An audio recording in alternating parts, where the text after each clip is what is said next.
고성규 박사님과 함께하는 애도 번외편 두 번째 시간입니다.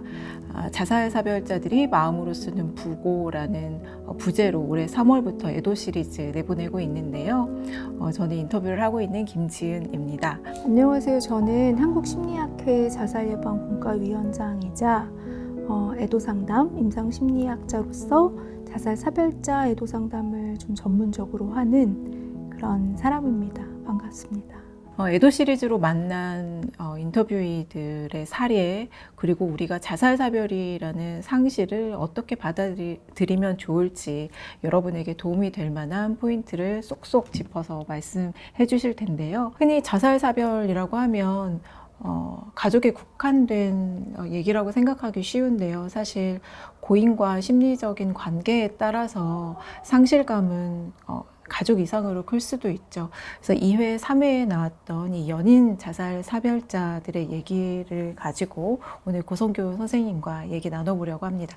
남자친구가 이제 평소에 하지 않던 그 싸움 뒤에 평소에 하지 않던 굉장히 좀 과격한 그 좀 태도로 만나기를 원했고, 근데 민지 씨가 이제 전화 연결이 됐을 때 민지 씨한테 내가 너 후회하게 만들 거다 요 이제 얘기를 남겼는데 그게 이제 정말 마지막 말이 돼버린 거죠. 크리스마스 이브에 다툼이 있었고, 그 이후에 어쨌든 시간 연대 순으로 보면 남자친구가 그런 자살을 한 경우였기 때문에 그 직후에 죄책감이 엄청 컸을 것 같거든요.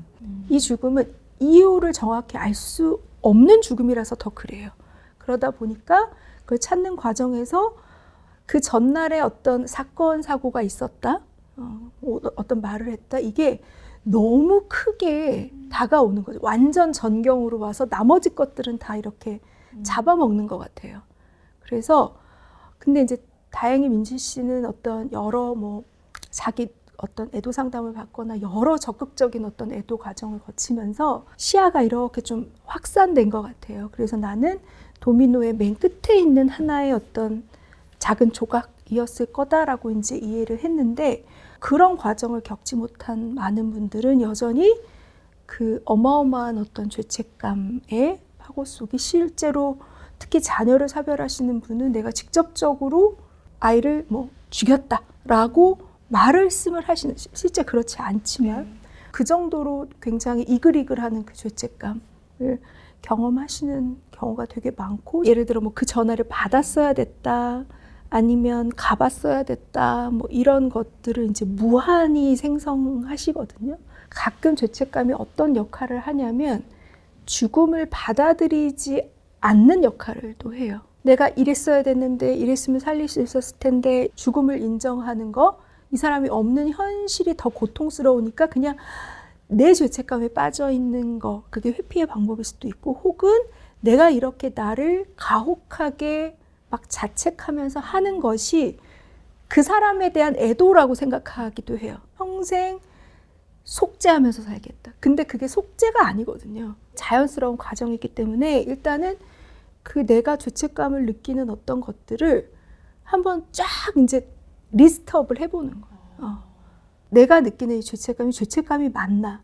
후회인지, 자기 비난인지, 어떤 종류의 죄책감인지, 그 죄책감이 현실적인지, 죄책감을 느끼면서 내가 다른 어떤 것을 피하고 있지는 않은지, 죄책감 이꼴 애도라고 생각하는 거는 아닌지, 되게 얘기해 볼 것이 굉장히 많은 감정이 저는 죄책감, 특히 자살사별에서의 죄책감이다라고 생각이 들어요. 민지 씨가 이제 자조 모임에 갔을 때 느낌을 표현한 것 중에, 그때 자신의 처지는 이 난파선에서 떨어져가지고 널빤지 하나 잡고 망망대해서 이렇게 죽을 날만 기다리고 있는 그런 처지로 느껴졌는데, 알고 보니까 저 옆에서 저기요, 거기 누구 없어요? 누구 있어요?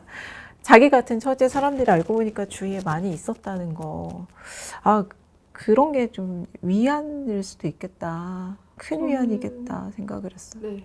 그거는 제가 막 심리학을 수십 년째 하면서 심리치료자 전문가 이렇게 내세워서 다가갈 수 없는 지점인 것 같아요.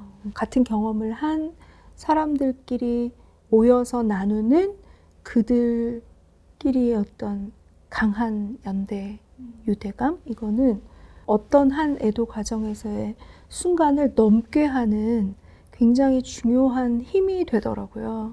우리는 사별자입니다 라는 그 시간과 어떤 그 공간에서의 함께함의 의미는 민지 씨가 얘기한 해방감일 수도 있고 뭔가 마음의 족쇄 같은 게 잠깐 풀리는, 그래서 저는 자조 모임이 굉장히 중요하다고 생각하고요. 먼저 그 길을 겪은 사람이 뒷사람한테 이런 지름길로 와요 라고 하는 것도 있고, 좀 이제 오래되신 분들은 새롭게 이제 그 애도의 초창기의 자기 모습을 또 이제 떠올려 보면서 애도가 나의 고유한 경험이지만 서로 교집합이 있는 지점을 찾아내기도 하고, 그 교집합 안에서 되게 위로를 받거나 해방감을 느끼거나 이렇게 쉬었다가는 쉼터 같은 것 같아요. 3회에서 만난 이제 성소수자인 이제 가명을 썼는데, 김우진 씨의 경우에도 우리가 자살사별자면 뭐 혈연, 가족의 경우로 좀 국한해서 생각하는 경우도 많고, 거기다가 성소수자인 경우에는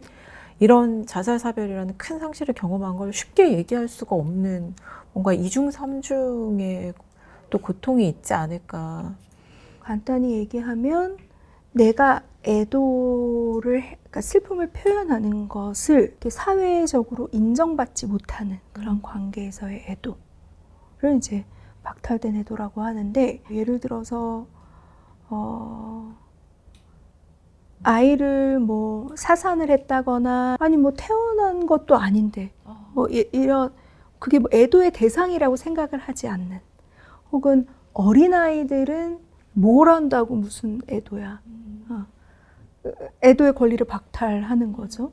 그 중에 하나로 성소수자도 이 사람과 내가 이제 파트너 연인 관계였다라는 거를 일단 다 알지 못하고, 안 그래도 자살사별 경험이 굉장히 되게 이렇게 낙인이나 이런 것 때문에 쉬쉬하는 죽음인데, 더더욱 그 안에서도 더 이렇게 좀 은폐되는 죽음이라는 생각이 들고요. 그래서 자살사별 그 안에서도 성소수자의 실제 자살률이 굉장히 높아요.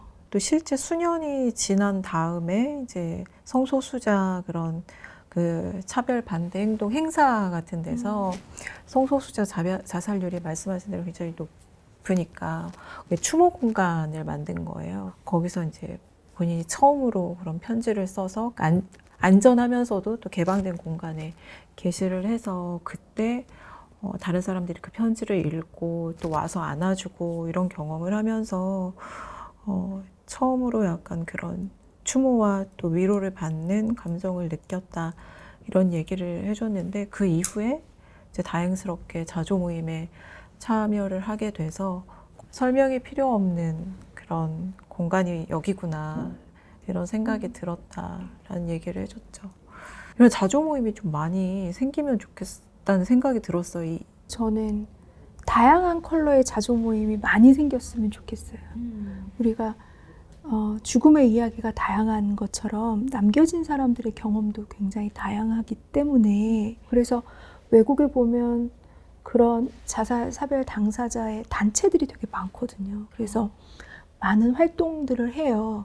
그래서 연구도 하고 자조 모임도 하고 그들끼리 교육도 하고 막 워크숍도 하고 학회도 열고, 그래서 뭐 크게 보면 이제 애드보커시 그룹 같은 그런 건데, 그게 당사자끼리만 또 하는 게 아니라 뭐 저 같은 전문가나 혹은 여러 사람들이 이렇게 함께 지원하는 그런 모습들이 저는 좀 이상적으로 느껴지고, 제가 꿈꾸는 것도 약간 그런 거예요. 이렇게 애도의 여행을 함께 하는 그런 공동체가 있다면 그 적극적으로 치료하는 과정이 좀 덜 힘들고 더 건강하지 않을까, 그런 생각이 드네요.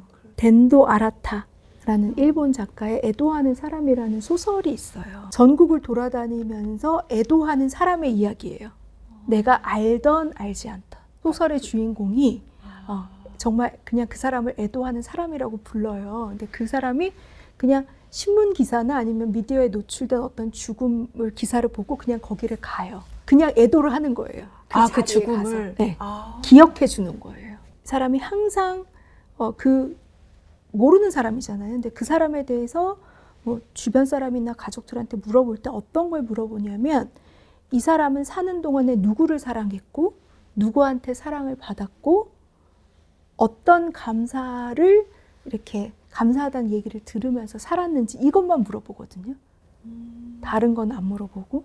그게 이제 이 사람의 기억하는 방법, 애도하는 방법이에요. 이게 되게 음해하는 바가 좀 되게 많은 것 같아요. 이 질문은 살아있는 우리한테도 해야 되는 질문인 거죠. 누구가 나를 사랑했고 나는 누구를 사랑했고 어떤 사람이 나한테 감사를 표했는지. 그래서 자살이란 죽음이 자살 그 자체 그 단어가 주는 그 죽음의 방식이 주는 무게 때문에 거기에 너무 이렇게 압도되는 그것 때문에 다 다른 거를 못 보는 경우가 되게 많은데 애도 과정을 건강하게 그래도 힘들지만 해내시는 분들은 자살을 그냥 자살이 아니라 그냥 죽음으로써 그냥 감수하고 인정하시는 것 같더라고요. 그 사람이 자살로 죽었다가 아니라 어떤 삶을 살았다에 초점을 더 맞추시는 그 삶의 이야기를 갖고 가시는 분들이 그래서 자기의 삶으로 돌아가는 경우가 되게 많아서 그래서 애도하는 사람 이 소설도 한번 관련해서 읽어보시면 좋을 것 같다는 생각이 또 들어요. 자살사별자들이 마음으로 쓰는 부고 애도 번외편 오늘 고성규 박사님과 한 2번째 시간이었는데요. 오늘 선생님 말씀 들으면서 애도란 건 결국 고인의 그런 마지막 순간에 짓눌리는 것이 아니라 고인 전체의 삶을 받아들이고 기억하게 되는 그런 과정이 아닌가 하는 이런 생각이 들었습니다. 그리고 이 애도 여행이라는 표현 해주셨잖아요. 그 애도 여행을 함께 할 수 있는 좀 동반자가 꼭 계셨으면 좋겠다 그런 생각도 들었습니다. 오늘도 함께 해주셔서 감사합니다.